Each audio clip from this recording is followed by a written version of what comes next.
¿Qué tal, amigas y amigos? Muy buenos días. Hoy es sábado 19 de febrero del 2022 y vamos a dar inicio al programa Crítica Constructiva. Transmitimos desde Atlixco de las Flores, Atlixco, Puebla, Atlixco, Pueblo Mágico, Atlixco dos veces heroico, Atlixco, el mejor clima del mundo. Esta mañana tengo como invitado a el maestro Servando Galindo Ríos. Bienvenido. Muy buenos días, Servando. Mi apreciable maestro Abacún Reyes Parra, cronista y periodista por más de 34 años. Estamos acá retomando esta mesa tan importante que es Crítica Constructiva, de la columna periodística que tú fundaste, que es Hechos, y desde luego saludamos a todas nuestras amigas y amigos que nos ven y nos escuchan en el Valle de Izúcar de Matamoros, en el Valle de nuestro dos veces heroico municipio de Atlixco, y desde luego más allá de nuestras fronteras del estado y de México, a los amigos que nos ven en el extranjero. Pues estamos acá precisamente, mi apreciable maestro Abacún, para abordar un tema polémico, controvertido. Quiero dar una noticia. Ah, sí, cómo no. Sí, te había dicho. Sí, discúlpame. No, discúlpame tú. El día de ayer falleció el sacerdote Lucio Sánchez del Razo. El sacerdote Lucio Sánchez del Razo estuvo aproximadamente hasta hace 5 años en San Francisco. Tenía a su cargo, la parroquia es Acapetlahuacán, La Soledad. Tenía a su cargo las iglesias de La Soledad, la Tercera Orden, San Juan de Dios, la Capilla de San Miguel. Él vivía ahí dentro del exconvento de San Francisco y bueno, también estuvo en la región de Atlixco, en Santana, Coatepec. Fue sacerdote de muchas partes de la región de Atlixco. Ayer fallece el sacerdote Lucio Sánchez del Razo. Lucio Sánchez del Razo hasta hace 5 años estaba en el ex convento de San Francisco. Llega la orden de Puebla del arzobispo y Víctor Espinosa y lo mandan a San Felipe Hueyotlipan. En San Felipe Hueyotlipan se encontraba el sacerdote Alfredo Gutiérrez.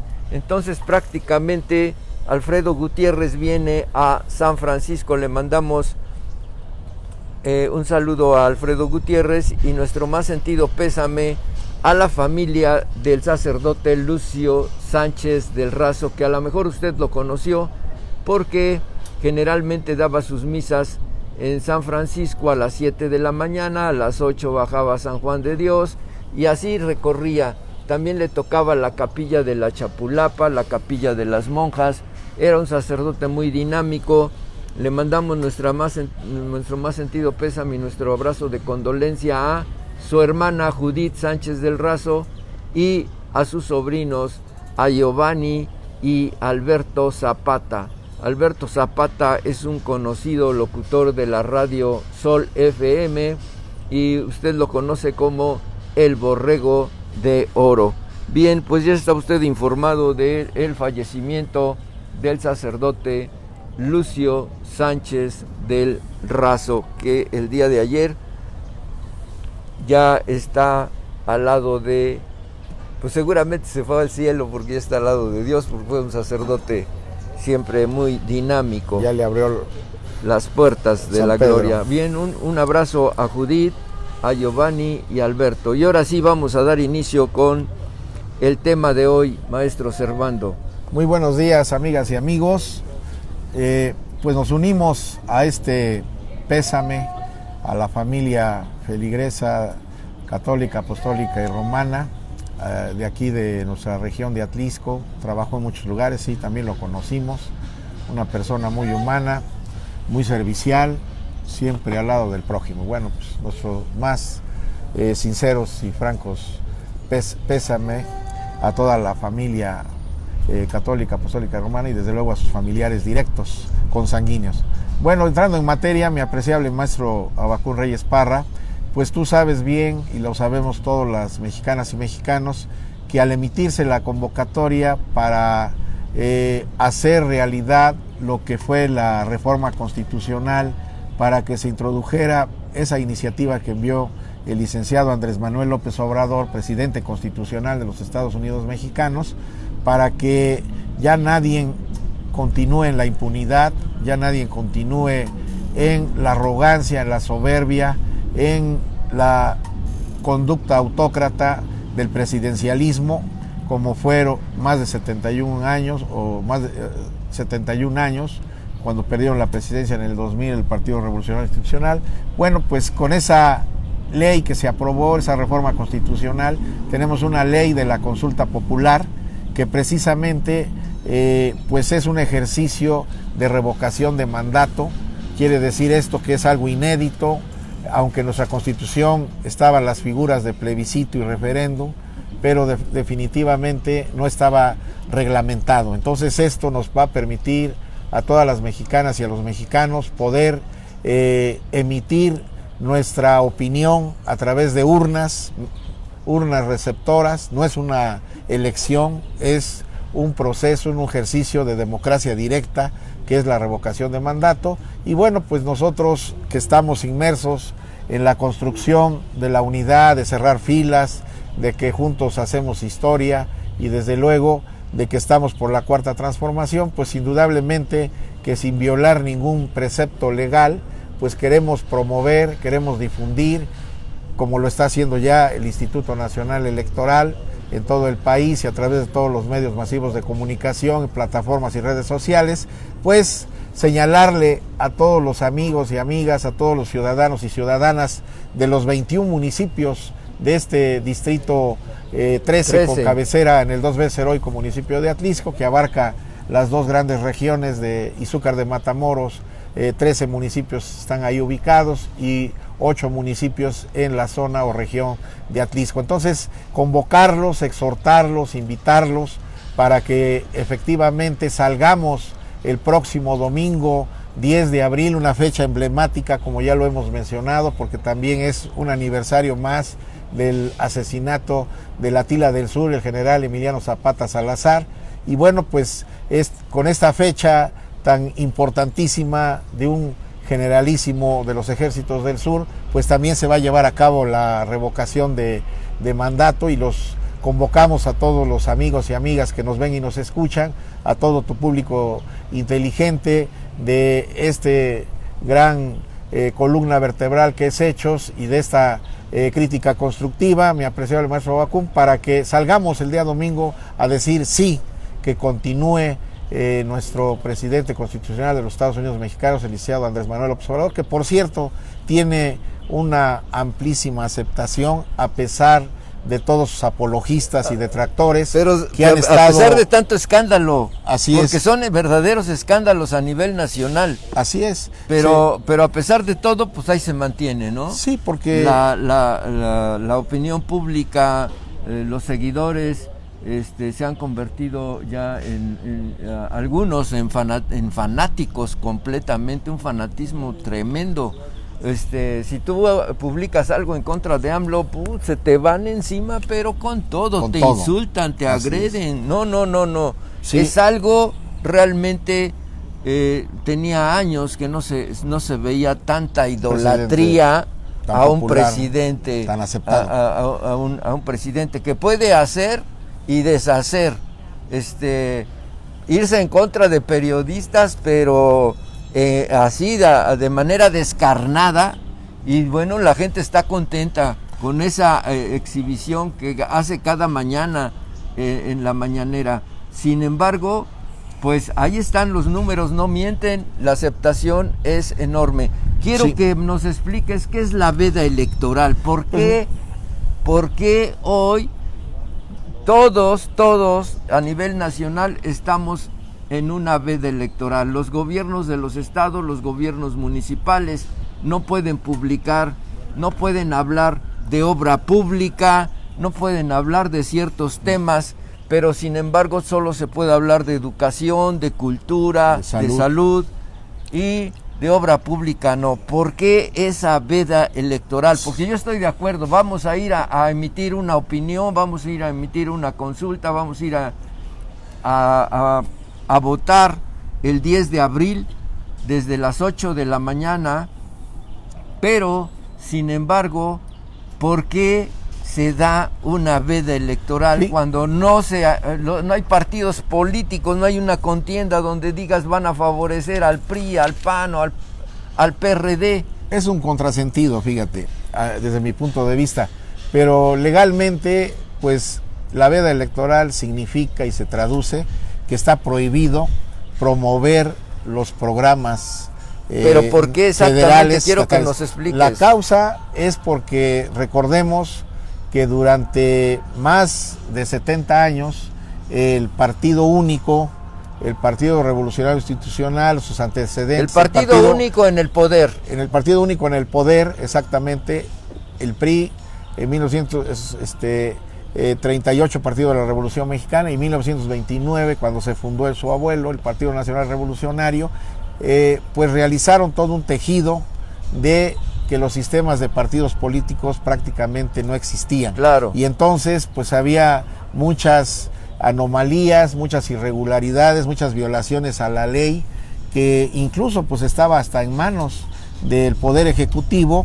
en la preparación, organización y desarrollo de los procesos electorales, y ya no se diga ahora de este ejercicio de democracia directa que es precisamente la consulta popular y revocación de mandato. Entonces la causa de fondo, de raíz estructural, pues es de que había muchas trampas, ¿verdad? Había muchas irregularidades, muchas anomalías, muchas violaciones a la ley, y bueno, pues en ese sentido, esa cultura, desafortunadamente, pues no es cultura, ¿verdad? Es un vicio de manera, pues, tramposa, de que se ejercitaba, ya ves, hasta los muertos votaban, claro que sí. Aquí ves que tuvimos en 1994, si no mal recuerdo, sí. No, desde el 88 votaron los muertos, ¿verdad? Que gracias a eso anulamos. 100,000 votos le dio el distrito de Atlisco a Carlos Salinas de Gortari. Es increíble. Y lo más escandaloso, para que nuestros jóvenes, sobre todo, los jóvenes, por cierto, hoy me dicen que Día de la Juventud, un saludo fraternal a todos los jovenazos. Todos los jovenazos, porque es el sector más grande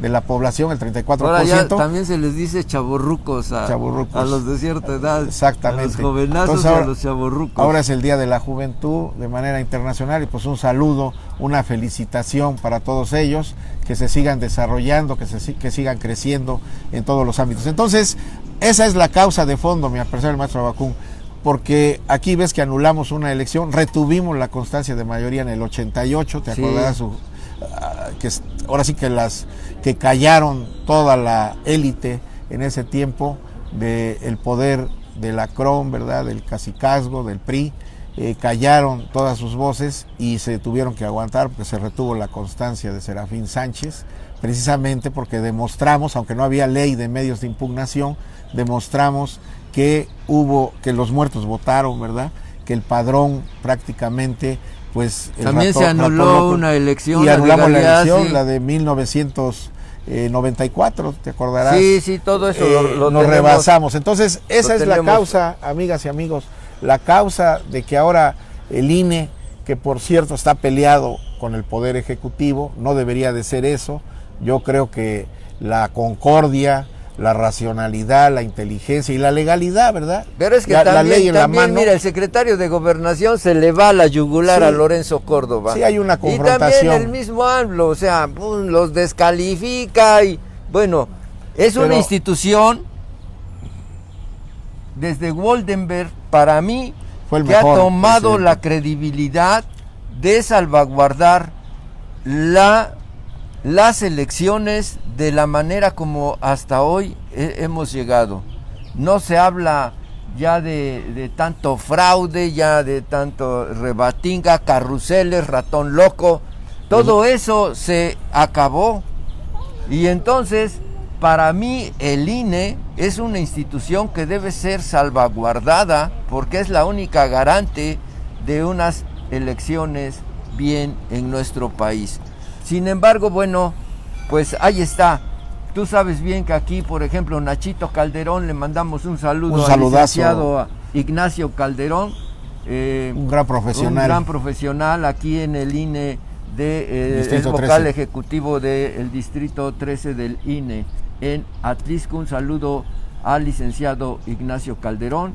Nos van a cambiar las sedes nuevamente. nos van a cambiar los lugares, así es que hay que estar muy pendiente, pero muy atentos. Vamos a difundir precisamente, gracias mi maestro Abacún por este espacio, vamos a difundir ampliamente a través de brigadas, a través de toda la militancia, de todos los simpatizantes, de todos los amigos que estamos con la Cuarta Transformación, con el Movimiento de Regeneración Nacional, con Juntos Hacemos Historia, con los que estamos en esta coalición, precisamente Morena, PT y Verde Ecologista, para efecto de que se concientice y se convenza a los más de 180,000 electores, no más, son 200, más de 200,000, nada más aquí en el distrito hay más de 93,000, entonces a los más de 200,000 electores que hay en el distrito 13, los 21 municipios, logremos llegar a todos ellos para que salgan el domingo 10 de abril, fecha emblemática. Decías que la meta eran 150,000. Hay unos que nos contradicen, pero pues entonces quiere decir que no ponen atención a todos los lineamientos, orientaciones y estrategia que está construyendo nuestro partido del Movimiento de Regeneración Nacional. Entonces tenemos que ir casa por casa, sección por sección, colonia por colonia, barrio por barrio. Bueno, aquí tenemos pocos barrios, fraccionamiento por fraccionamiento, unidad habitacional por unidad. Tenemos que llegar a todas y a todos los ciudadanos para que sepan que este es un ejercicio de democracia directa, la ley de consulta popular, revocación de mandato, y tenemos todos que ejercitar este espacio tan importante para efecto precisamente de que la ciudadanía pueda ya romper con esa inercia de autoritarismo, de arrogancia, de soberbia, de autocracia, de presidencialismo que existió durante 71 años, que después se perdió 12 años con Vicente Fox y Felipe Calderón Hinojosa, que fueron un desastre como gobiernos, y que después retomó Enrique Peña Nieto y lo apoyaron, ¿verdad? Dejaron sola a su candidata de ese tiempo, del 2012, a Josefina Vázquez Mota, por cierto, nuestra paisana de Teciutlán, la perla de la sierra, la dejaron sola, ¿verdad? Y se fueron a apoyar todos al PRI, ¿verdad? Por eso el PRI aparece con cabecera en el 2 veces heroico municipio de Tlisco, y nos está correspondiendo otros 8 municipios, van a ser 29, los que tenemos que empujar y estamos empujando, recorriendo, formando coordinaciones, formando responsabilidades, para que precisamente vayamos a concientizar, a convencer, a hacer una verdadera catarsis, ¿verdad? Un sacudimiento espiritual de todas las conciencias, de todos los ciudadanos, para que salgan a decir sí. El licenciado Andrés Manuel López Obrador está beneficiando a 23 millones de mexicanos con sus 20 programas. Bien. Y en todo eso vamos a estar, mi apreciable. Pues de aquí a 8 días a ver si nos acompañas, porque pues eres parte de este programa. Más bien te quiero pedir que nos digas de aquí a 8 días qué pasa si la gente no sale a votar, si la gente dice no. O sea, finalmente dice, porque hay grupos de interés, hay movimientos que se están gestando, movimientos que van a decir no, que se vaya. ¿Qué va a pasar en caso de? Porque finalmente también quiero que tratemos el tema del diputado federal, porque se ha convertido en un tuitero tremendo. Te voy a dar las muestras para que no digan que... Pues ahorita que estamos recorriendo los 21 municipios... Nadie pues lo conoce, nadie se acuerda. No ha visitado, ¿verdad? Pero nosotros estamos por la unidad, ¿verdad? Pues, para cerrar filas, pero sí vamos a hacer un balance. Si se va a hacer una revocación de mandato, hay personas que dicen que se vaya este diputado. Una crítica y Yolanda Gámez, la diputada local, igual.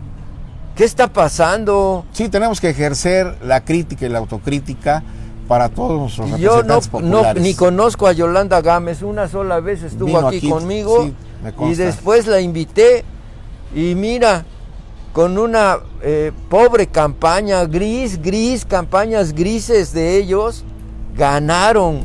Es increíble, es inconcebible, pues más que increíble, es inconcebible. Por el proceso y el proyecto de la Cuarta Transformación y del Movimiento de Regeneración. Ahí se montaron en la marca, se montaron en todo. Pero en fin, de aquí a 8 días tratamos ese tema. Con mucho gusto, mi apreciable maestro Pues Abacún. te agradezco que esta mañana, sabemos que hoy tienes muchas ocupaciones este día, pero finalmente también te agradezco que esta mañana nos hayas acompañado. Y aquí vamos a estar, bien, ya sin falta. Muchas gracias. Les recuerdo que el día de ayer falleció el sacerdote Lucio Sánchez del Razo, que fue párroco de San Francisco. Más bien la parroquia es la Iglesia de la Soledad, pero bueno, abarca San Francisco, abarca la capilla de San Miguel, San Juan de Dios, la Tercera Orden, la capilla de la Chapulapa, la capilla de las monjas. Todo eso estaba a cargo del sacerdote Lucio Sánchez del Razo, que ayer falleció, y que bueno, le mandamos un pésame y un abrazo de condolencia a Judith Sánchez del Razo, su hermana, que siempre lo anduvo acompañando, y a sus sobrinos Giovanni y Alberto Zapata. Fíjese que hoy es 19 de febrero y se celebra el Día del Ejército Mexicano desde 1950. Desde 1950 quedó establecido este día como Día del Ejército Mexicano. Entonces a todas las fuerzas, a todos los integrantes del ejército, a todos los soldados, les mandamos una felicitación. Aquí en Atlisco, desde 1926, el ingeniero Pascual Ortiz Rubio cede el exconvento del Carmen a el ejército, y bueno, se llamaba la Secretaría de Guerra. La Secretaría de Guerra, el ingeniero Pascual Ortiz Rubio en 1926 le cede el exconvento de El Carmen, y ahí se establece el cuartel militar en Atlisco desde 1926. Por eso era muy famoso decir: vamos a jugar fútbol al excuartel. Por eso así se llamaba el cuartel y luego el excuartel.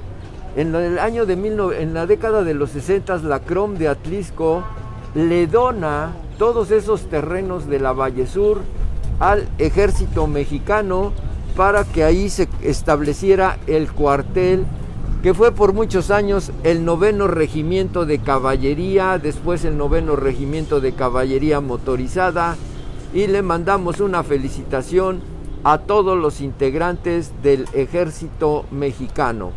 También le debo comentar que el Congreso del Estado declaró a Izúcar de Matamoros cuna del ejército mexicano, y es que el general Mariano Matamoros había organizado todo un ejército en Izúcar de Matamoros. Ya tenían bien su uniforme, ya tenían sus fusiles, y esto hace que era un ejército ya disciplinado, con organización, que Izúcar de Matamoros sea declarado cuna del ejército mexicano. Un saludo al cronista Raúl Martínez de Izúcar de Matamoros, y bueno, de toda la región de Chietla, todos los cronistas de esos lugares, mis amigos y mis compañeros en el Consejo de la Crónica.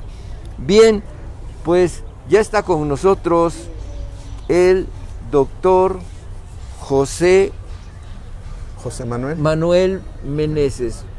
José Manuel Meneses este día nos va a acompañar porque vamos a hablar de cultura. ¿Qué es la cultura? ¿Cómo se va a desarrollar en esta administración la cultura?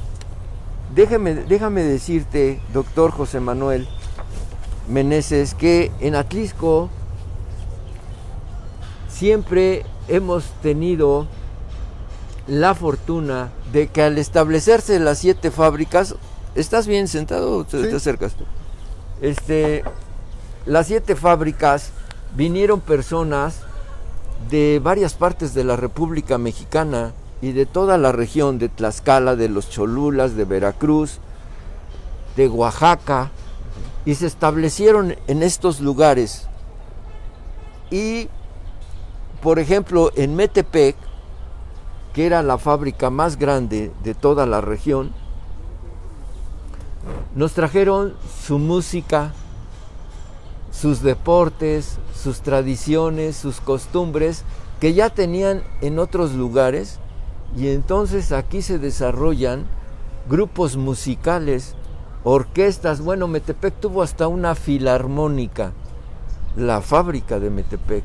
sostenía a una filarmónica. Y bueno, por ejemplo, también te debo decir que todas las fábricas, en Atlixco había primarias que pertenecían a la educación privada y otras a la educación pública.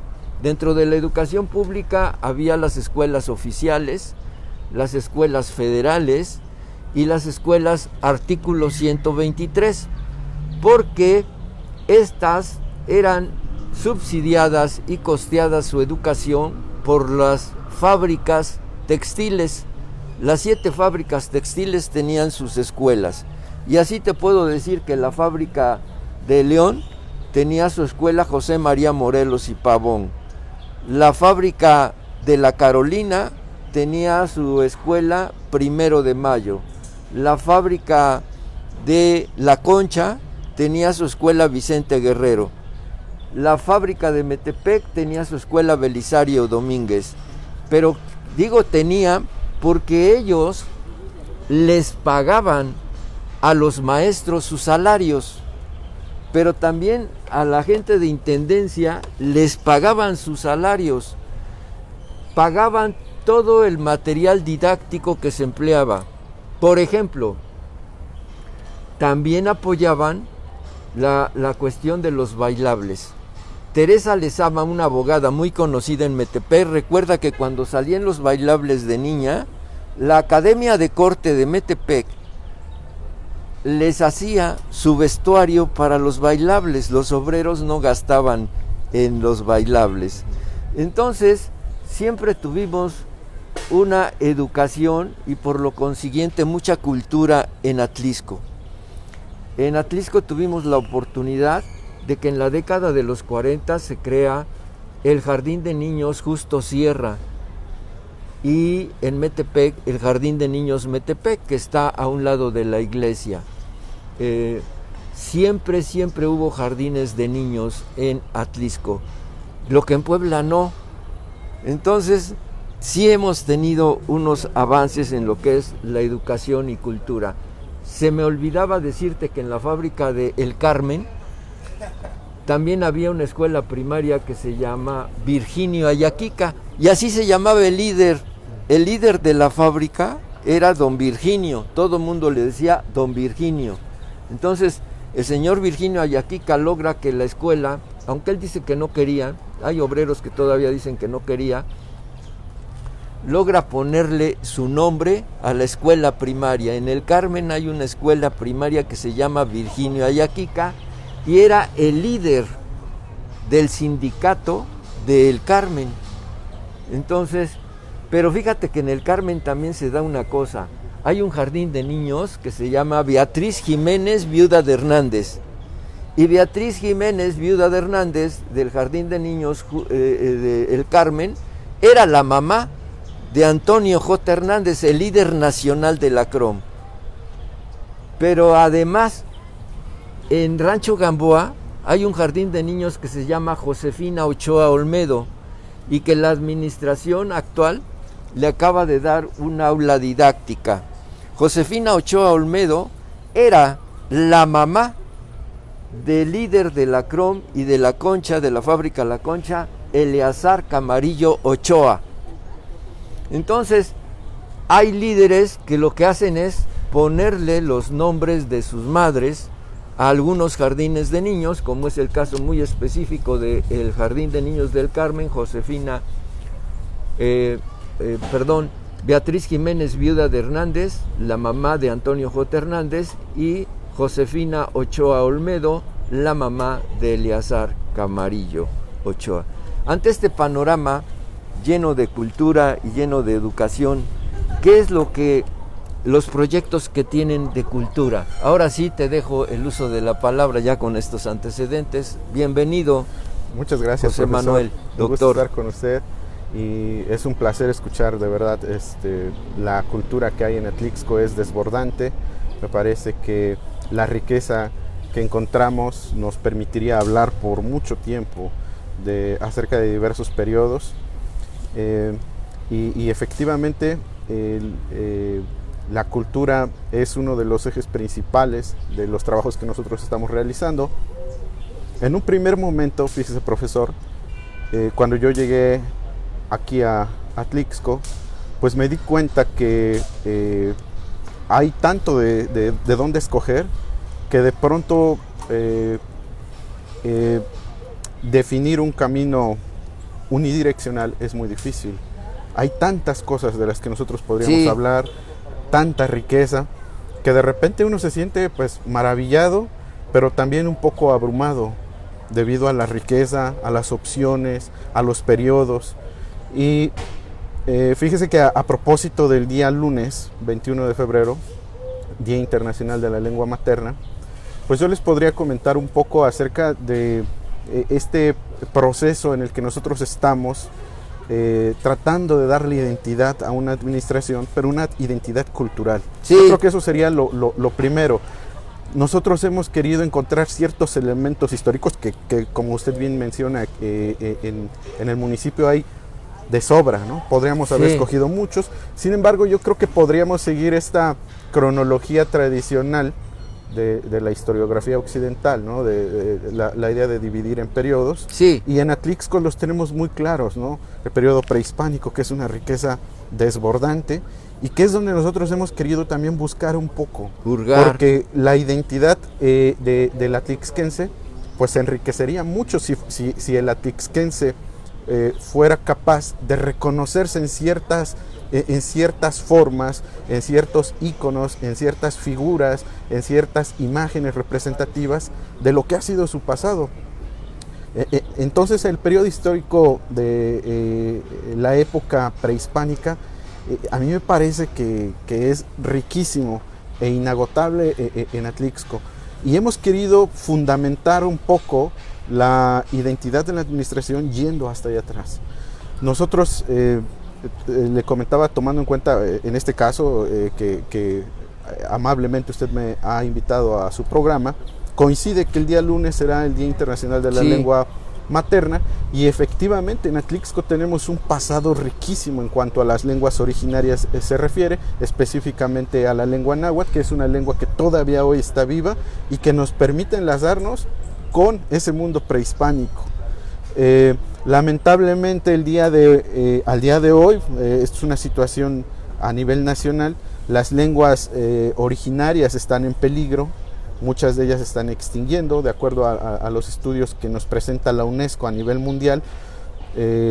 Cada 2 semanas se extingue una lengua materna en el mundo. Sí. En el municipio de Atlixco, de acuerdo al último registro que tenemos en INEGI del año 2015, quedaban solamente 3,000 hablantes de la lengua náhuatl. Sí, cuando en un momento determinado de la historia era la lengua franca, la lengua en la que se llevaban a cabo todas las interacciones sociales y que dominaba no solamente el Valle de Atlixco, sino el Valle de Puebla y también el Valle de México. Fíjate que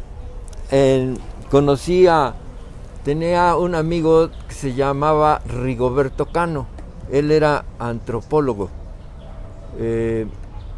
Había estudiado en el INA en México, y él me decía que en Atlixco, y lo constatábamos, se hablaba el más puro náhuatl en las regiones, a que había una franja de San Pedro Benito Juárez, San Juan Ocotepec, San Jerónimo Coyula, San Miguel Ayala, pero que esa franja se extendía a Tochimilco, la Magdalena, Yancuitlalpan,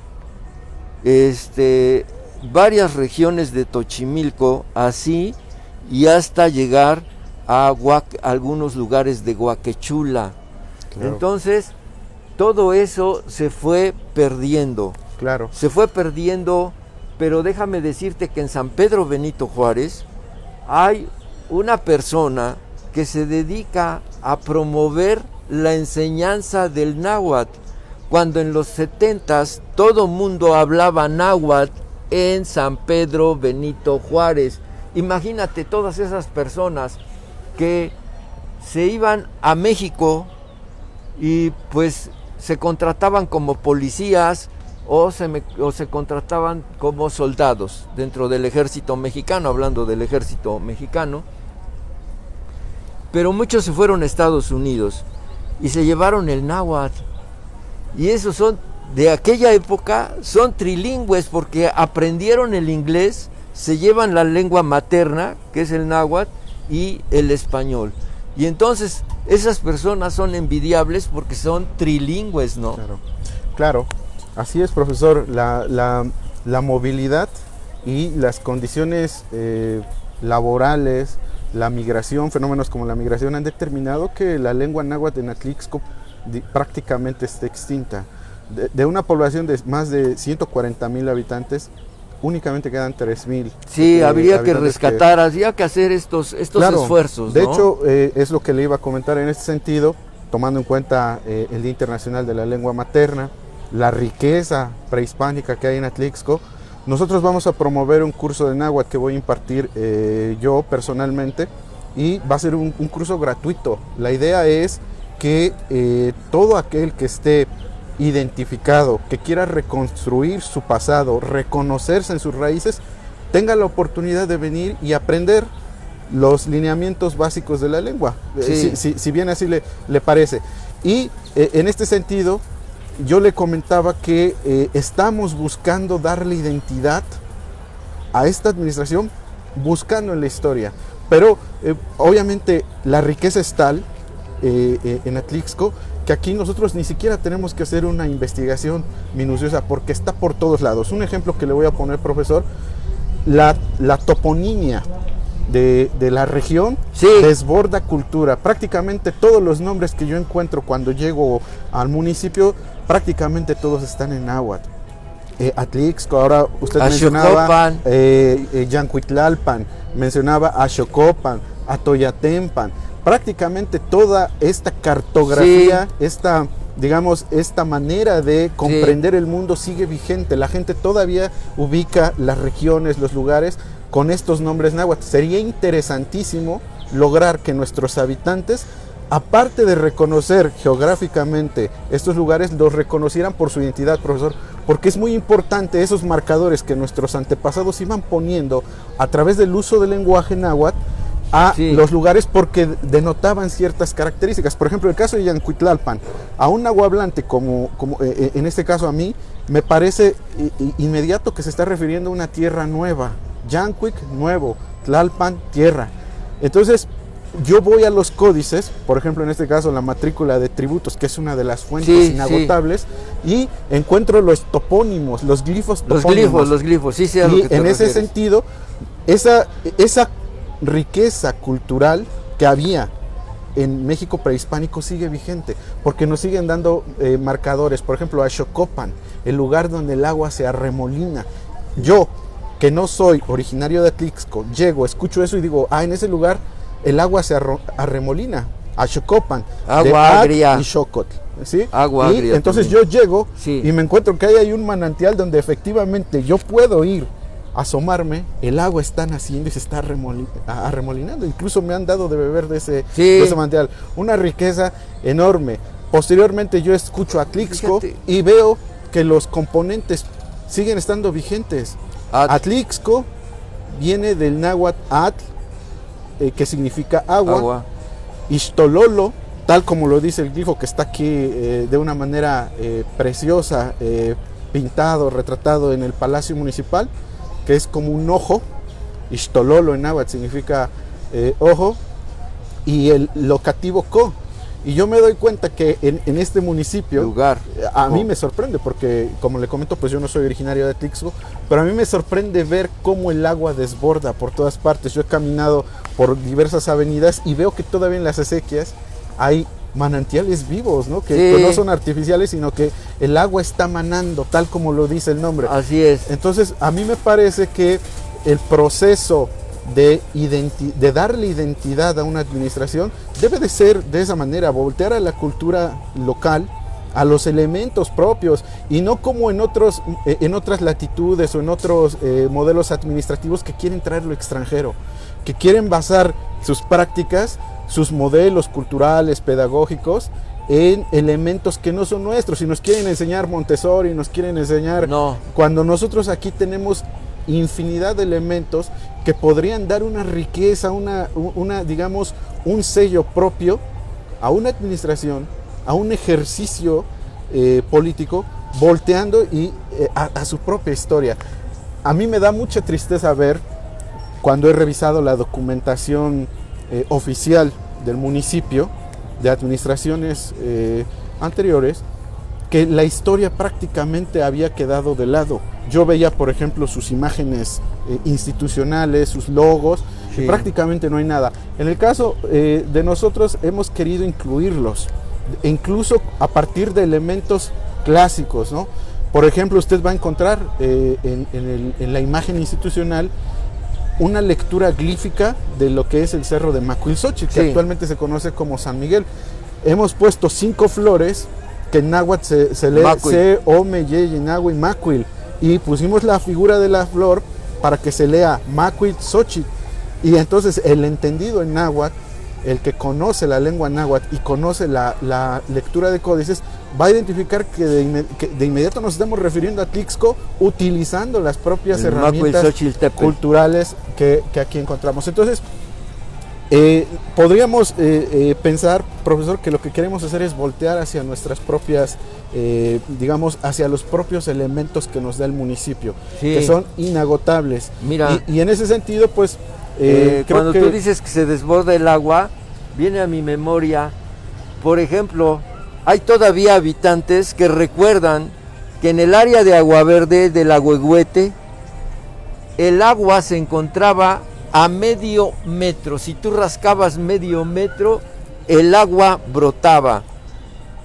maravilla. Es increíble, eso sí es increíble. Pero pues ahí se crea el balneario de Agua Verde, todavía en la década de los 30, en 1937, según Espiridión Díaz Solís, que era un historiógrafo local, así se ponía, historiógrafo local. El agua, aquí Agua Verde en 1937.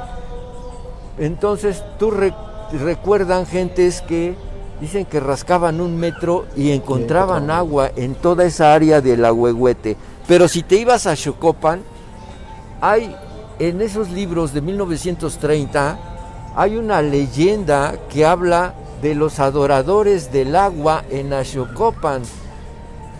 O sea, había estudios químicos que nos demostraban que el agua de Xocopan tenía características medicinales, curaba la gota, curaba enfermedades de los riñones.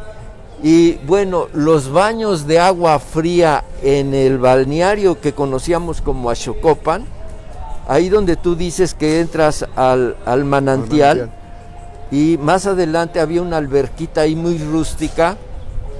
Era un agua fría, pero muy rica. No te aguantabas las ganas de meterte ya una vez adentro. En las mañanitas hasta, pues es un agua que corre. ¿Te acuerdas de Heráclito, no? No Sí, te claro, puedes el bañar río. 2 veces en el mismo río, pues nuevas aguas fluyen hacia ti. Pues eso se daba en Xocopan. Claro. Unas leyendas tan hermosas de esa época, donde el sacerdote de San Francisco iba a vigilar y a castigar a los adoradores del agua de Xocopan, que lo hacían de una manera nocturna, en una carreta adornada con flores y con copal, iban quemando copal a vasijas de agua. Entonces tú te quedas así y dices, el agua de Xocopan en la década de los 30 se embotellaba. Y bueno, se distribuía en Atlixco. La vendía el señor Modesto Arcos, el agua de Xocopan. Y luego, más adelante, termina trágica ese asunto, porque el señor Modesto Arcos, que embotellaba el agua de Xocopan, muere asesinado ahí en el manantial de Xocopan, por envidias, por pleitos entre las personas de ahí. Bien, pero además, más adelante en los 60s, venían un señor con su burrito y sus garrafoncitos de agua de Xocopan. Entonces, él distribuía el agua de Axocopan a las casas, sobre todo de ese lado, que sería pues el lado poniente, ¿no? De la ciudad, y llegaba hasta el centro algunos pedidos que tenía. Claro. Entonces, el agua de Axocopan jugó su papel importante hasta en la salud. Y sigue siendo un elemento que da identidad, profesor, si me permite, porque yo he ido recientemente y veo que la gente todavía acude a beber agua de ahí, incluso a abastecerse de agua. Y no es una cuestión, digamos, que esté fuera del alcance del común de los habitantes. Yo he visto que llega la gente con su garrafón y de ahí mismo se abastece de agua. O sea, a lo que voy y lo que quisiera resaltar es que la lengua náhuatl es un marcador cultural tan importante que nos da cuenta de las prácticas de las personas, sí, de las prácticas vivas. La lengua náhuatl atendía a la práctica viva de las personas. Le pongo otro ejemplo que ahorita se me viene a la mente recordando un poquito la matrícula de tributos, que es un documento que tiene más de 500 años.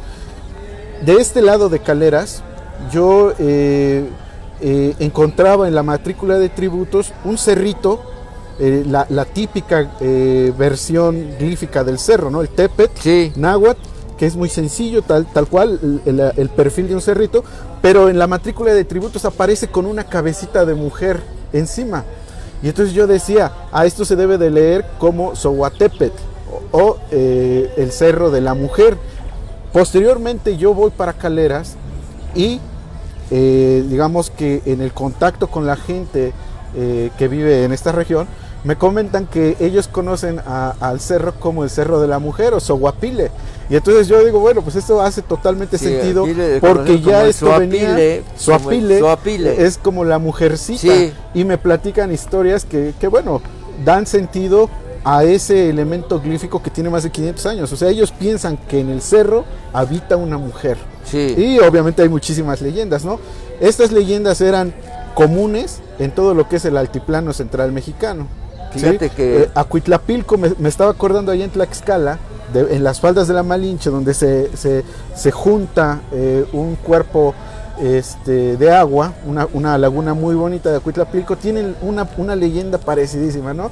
Estas de las leyendas de la Sohuacóatl, la mujer que tiene cuerpo de serpiente, acá la mujer que está de blanco y vive en el cerro. Lo interesante es que los códices que tienen más de 500 años nos dan cuenta ya de esa manera de relacionarse con el espacio. Promover, porque te debo decir que en sexto año de primaria, hoy se lleva una materia que habla tienen que hablar sobre el lugar donde viven. Y tú te llevas la sorpresa de tu vida cuando observas que los niños de sexto año no conocen el lugar donde viven. Y entonces, ¿qué vamos a hacer con esa pinacoteca tan hermosa que tenemos, cerrada y escondida y guardada durante años, Durante años. Administraciones fueron y vinieron y nunca les importó. ¿Qué vamos a hacer con esta pinacoteca? Claro. Que ni los niños ni los adultos conocen en Atlixco. Sí, es muy triste. Y yo retomo otras de sus palabras, profesor. Atlixco, ciudad del mejor clima, decía usted al inicio de su programa. Es un clima precioso el que ustedes tienen aquí. Y también podríamos agregar Atlixco de las flores. Pero también podríamos sumar a esto, y nuevamente yendo hasta el periodo prehispánico, Atlixco, ciudad de la cultura. Era así en el mundo prehispánico. Atlixco, yo recuerdo, por ejemplo, esta narración de Miguel León Portilla en uno de sus libros donde habla de 15 poetas del mundo prehispánico. Los concursos de poesía que tenían lugar en este corredor cultural que va desde Tlaxcala, pasando por Cholula, por Puebla, Cuauhtincan, Tepeaca, llegando hasta Huaquechula de este lado, obviamente Atlixco. ¿Cómo nos va narrando Miguel León Portilla pues digamos en este sentido las expresiones poéticas más acabadas del México antiguo? Y había grandes representantes del Valle de Atlixco. no vamos a ir muy lejos, ¿no?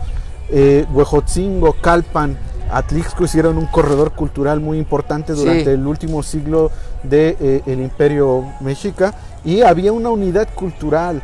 Yo creo que esto es lo que debemos de traer a las escuelas a nuestros niños, en vez de estarles, digamos, promoviendo valores, identidades y culturas que son extranjeras, ¿no? Extranjeras, sí, de otros lados. Y en ese sentido, bueno, acá en Atlixco yo creo que nosotros tendríamos que hacer un esfuerzo para darle los elementos a los niños y que conozcan lo básico. Atlixco es tu identidad y este es el glifo con el que se identificaban tus antepasados. El Cerro de San Miguel, si lo tienes aquí, recórrelo, reconócete en él. El cerro de Macuilxóchitl aparece desde hace 600 años en códices, y desde hace más de 1000 años en vasijas que hoy podemos dar cuenta de ellas gracias a los trabajos que están haciendo Miguel Medina el personal Jaén. del INE, ¿no? Miguel Medina Jaén es un arqueólogo que se ha entregado desde que llegó a hacer verdaderos estudios, y que bueno, cuando hemos podido lo apoyamos en la promoción. Está luego muy limitado porque hay cosas que el INA no le permite. Claro. Primero tiene que pedir permiso al INA y luego venir y poder decir lo que tenga que decir, pero muy acotado. Claro. Sin embargo, es un tipo que ha escrito mucho. Sí. Está por escribir un libro sobre este asunto, nada más que pues no sé en cómo vaya. La última vez que platiqué con Miguel Medina Jaén, él vive acá. Él es un hombre que le interesa mucho Atlixco y que lo ha...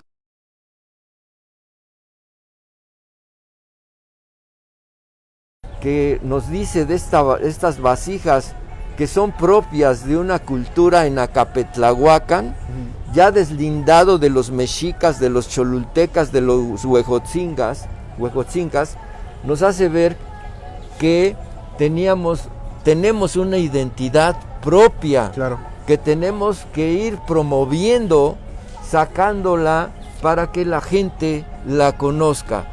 Te puedo decir que en Atlixco no tenemos una artesanía que nos identifique.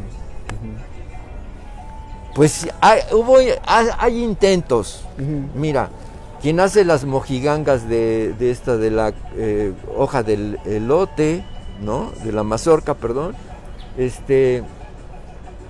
Quien hace cosas de aguacate, quien hace alguna joyería de plata, quien hace hojalata, pero no hay algo que nos distinga. Y te puedo decir una cosa, hemos dejado pasar oportunidades increíbles. La talavera poblana, para que tenga su certificado de origen, debe ser elaborada con arcilla, con barro, con tierra de Atlixco.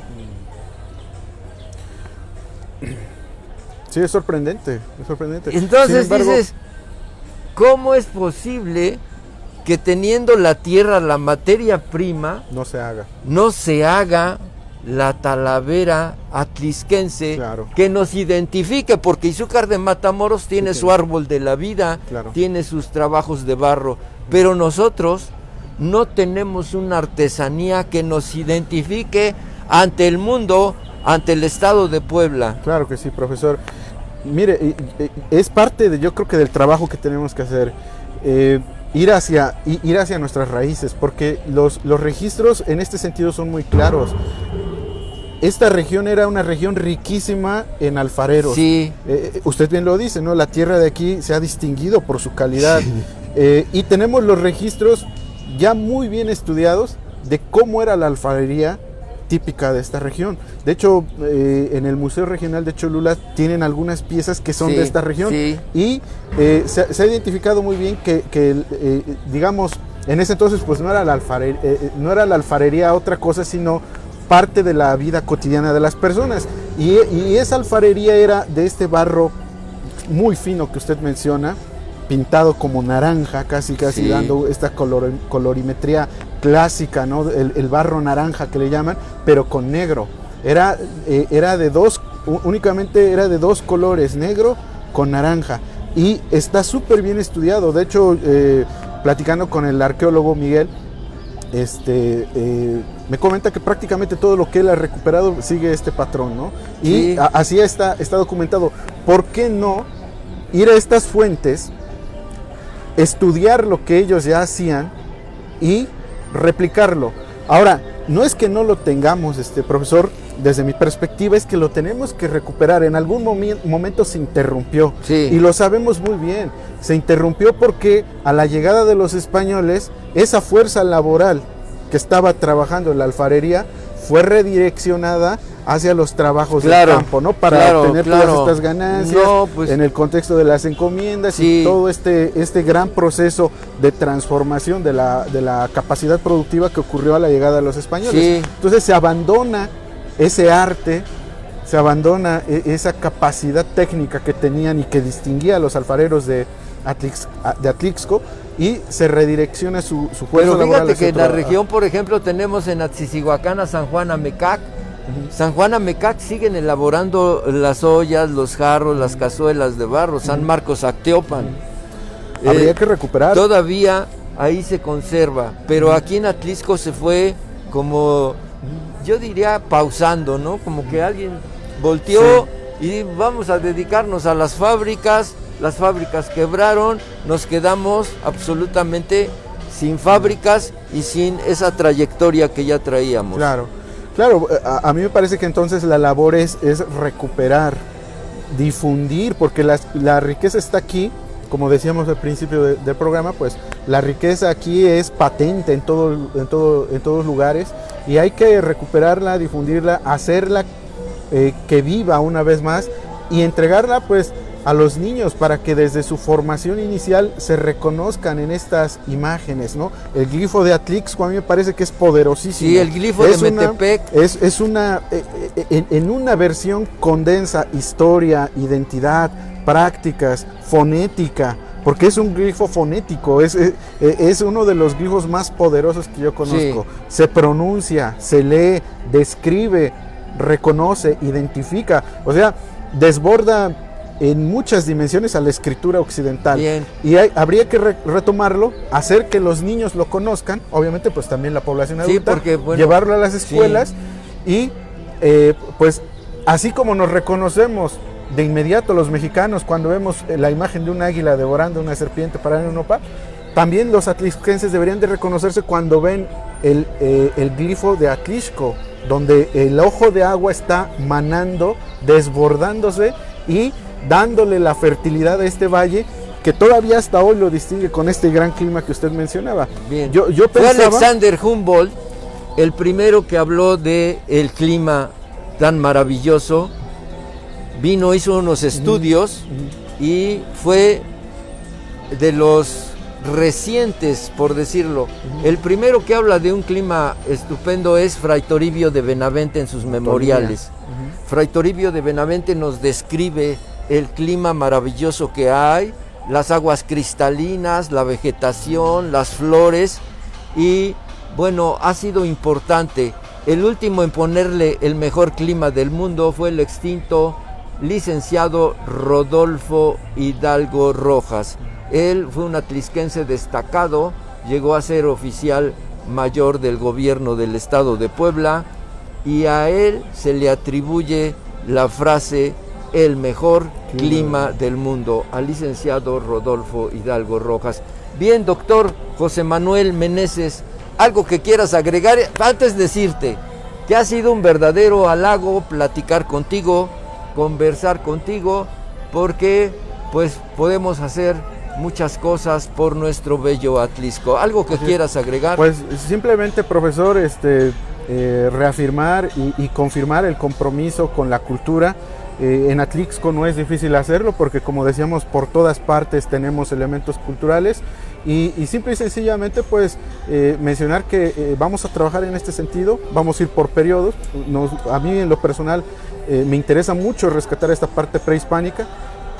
No sé qué le parezca a usted la idea, por ejemplo, de dar a la ciudadanía una cartografía histórica de los lugares con los topónimos para que lo reconozcan y se empiecen a identificar. Sería una de las primeras acciones, así como un curso de náhuatl gratuito para todas las personas, entre muchas otras acciones que estamos pensando. Bien, Pues a mí me da gusto que esta mañana nos hayas acompañado precisamente hablando de cultura. Ya sabes que las puertas de este canal están abiertas para que siempre podamos hablar contigo de cultura. Un halago, un placer haberte tenido en este programa. Y bueno, amigos, pues ya llegó la hora de despedirnos. Están sonando las 11 de la mañana y bueno, transmitimos desde este hermoso kiosco estilo mudéjar y qué bueno que nos acompañó esta mañana el doctor José Manuel Meneses. Pues se despide de ustedes el periodista y cronista de Atlixco, Abacum Reyes. Que pase un excelente fin de semana. Muchas gracias por su atención.